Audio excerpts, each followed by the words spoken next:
Tuesday, August 9th, 2022. And this is quite a turn of events. Um, so yesterday the FBI did a no-knock warrant at Mar-A-Lago, um, looking for evidence. The beautiful thing about learning about that yesterday was like, which of his crimes are they, was the issue warranted for? Was the warrant issued for? Um, it, it's a bevy of things that could have been true.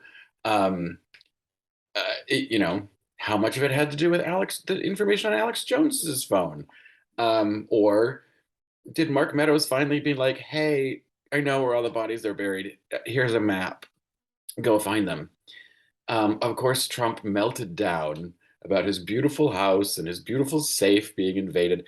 Like there was more drama over the FBI getting a warrant to go into his house than he put up about terrorists attacking the Capitol and trying to kill legislators, including his own vice president. So, we all know where his priorities are.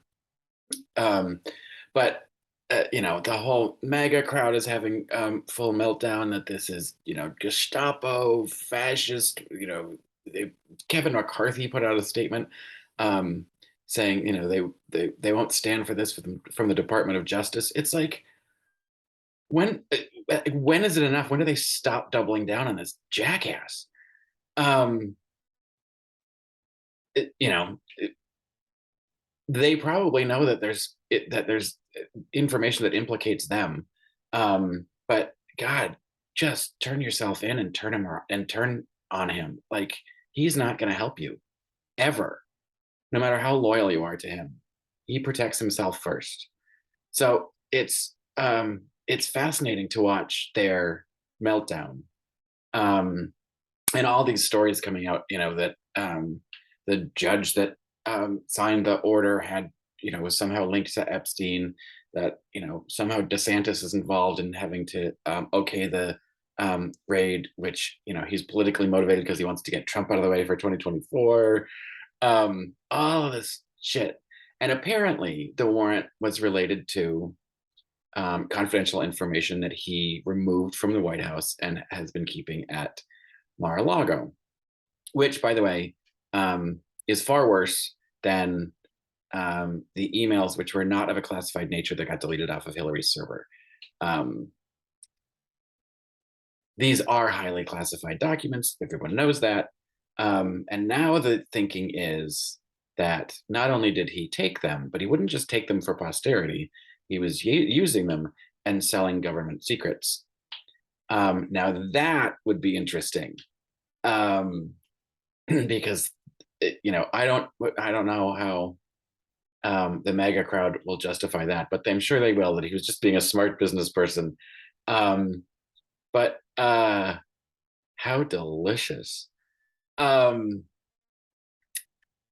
but who knows what's going to come out of this? But I can't imagine now that they've gone in there and taken evidence that this isn't going to go somewhere. They don't go that far and that deep unless they know they're going to get something.